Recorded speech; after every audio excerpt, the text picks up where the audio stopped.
I was working as a Canadian Border Services officer at a land crossing. A car with Ohio plates pulls up, and the driver, a man in his 40s, hands me his driver's license. I asked for his passport. He looked at me, genuinely confused, and said, "Why would I need that? I'm just going to Canada, not a foreign country." I tried to explain that Canada is, in fact, a foreign country. He got angry, insisting, "Look, it's right there on the map above my country. It's not like I'm crossing an ocean. This is basically just North America.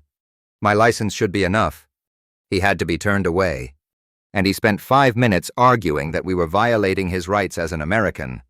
My family hosted an American exchange student from a rural state. One night, we were all watching the news, and a segment about the Prime Minister of Australia came on. The student turned to my dad and asked, "Wait, I thought the President of the United States was the leader of all the countries. Why does Australia have a different guy in charge?" We spent the next hour trying to explain the concept of national sovereignty.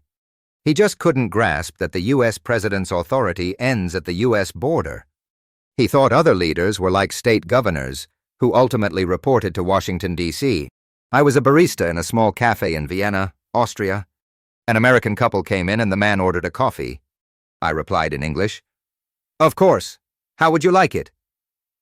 He looked relieved and said to his wife, "See, I told you they learn our language for the tourists." Then he turned back to me and asked, "So, what's the main language you guys speak here when we're not around? Is it Austrian?" I politely explained that the official language is German. He scoffed and said, "German, but Germany is like a whole other country away. That makes no sense at all. You should have your own language." While working at a hotel in Paris, I had an American guest call the front desk in a panic. She said her power adapter wasn't working and that our outlets had the wrong shape. I tried to explain that France uses a different voltage and plug type. She cut me off, saying, "But why? We invented electricity in America, so our plugs are the correct ones. It's incredibly inefficient for every country to make up their own weird outlets. You'd think for a major city like Paris, you'd upgrade to the American standard. It's just better business." She demanded we rewire her room immediately. I was on a guided tour of the Roman Forum. An American man in this group kept asking the guide questions that left everyone speechless. He pointed to the ancient ruins and said, "This is all very impressive. But why did they build it all broken? Didn't they have the technology to finish the buildings?"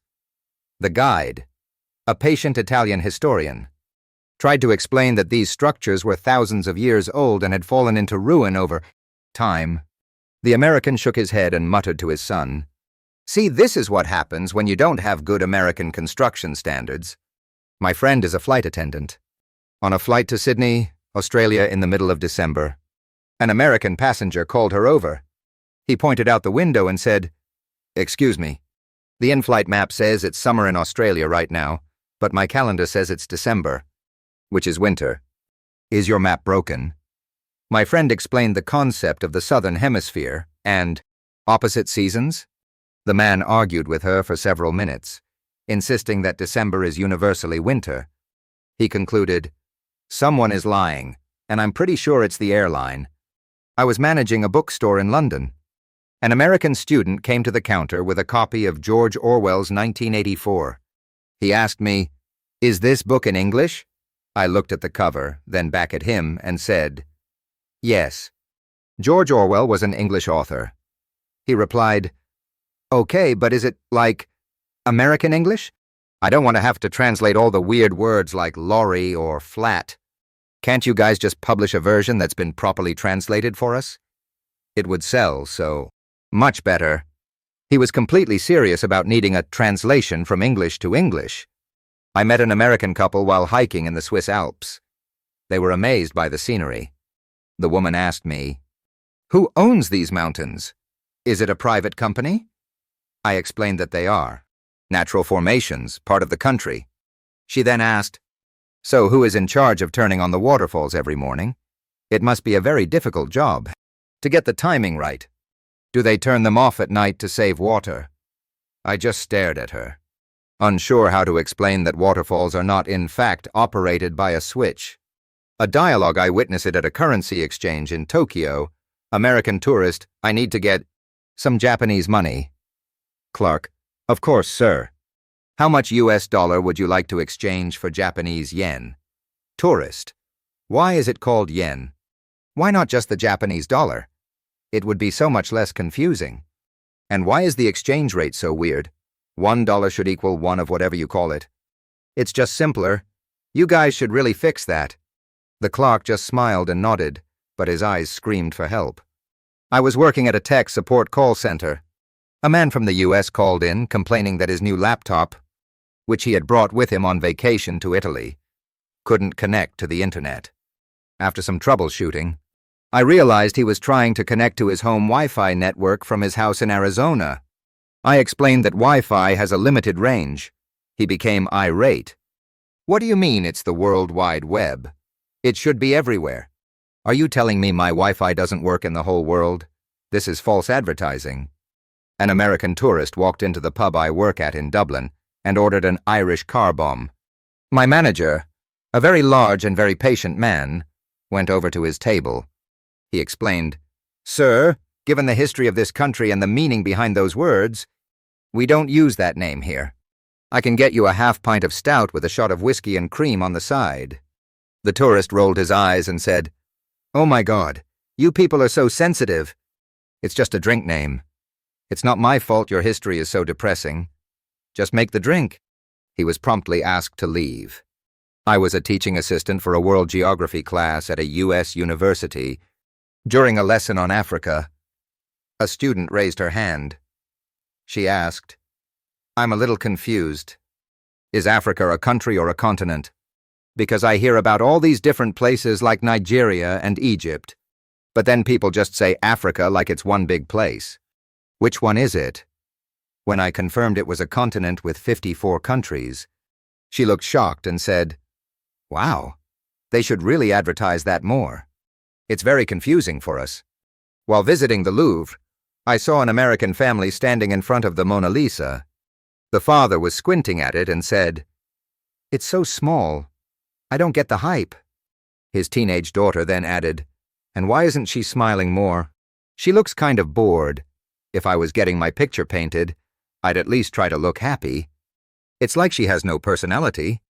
They took a quick selfie with it and walked away, complaining that the museum was too big and didn't have enough escalators. I once had to explain to an American coworker that the United Kingdom and England were not the same thing. He was planning a trip and told me he was going to drive all over England, visiting London, then heading up to Edinburgh in Scotland and over to Belfast in Northern Ireland. I gently pointed out that his trip would take him to 3 different countries. He argued with me, saying, "No, they're all on the same island, and they all have the Queen. It's all England. You're just being picky with the names."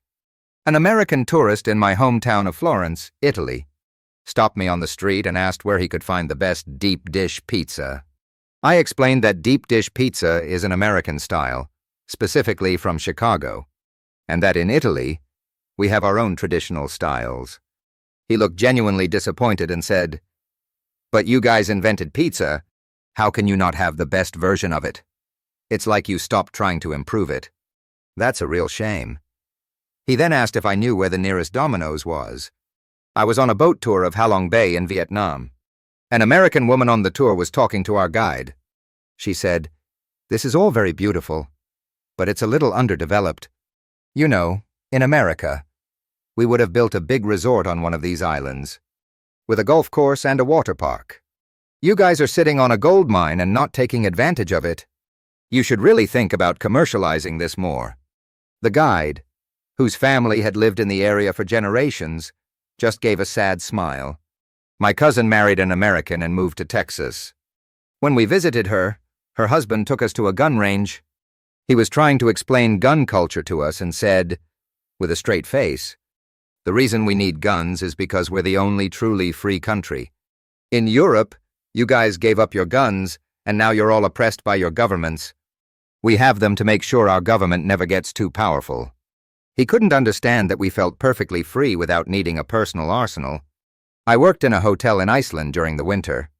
An American guest came to the front desk around 11 a.m., looking very upset.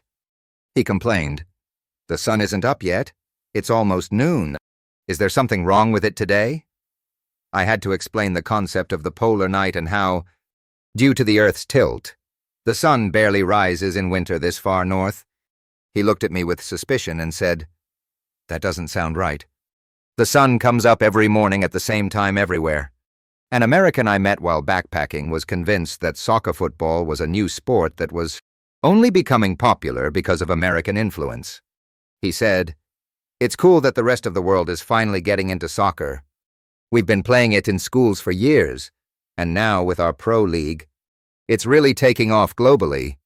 You guys should be thankful we're helping to make it a major world sport." The group of Brazilians and Germans he was talking to were too stunned to even reply.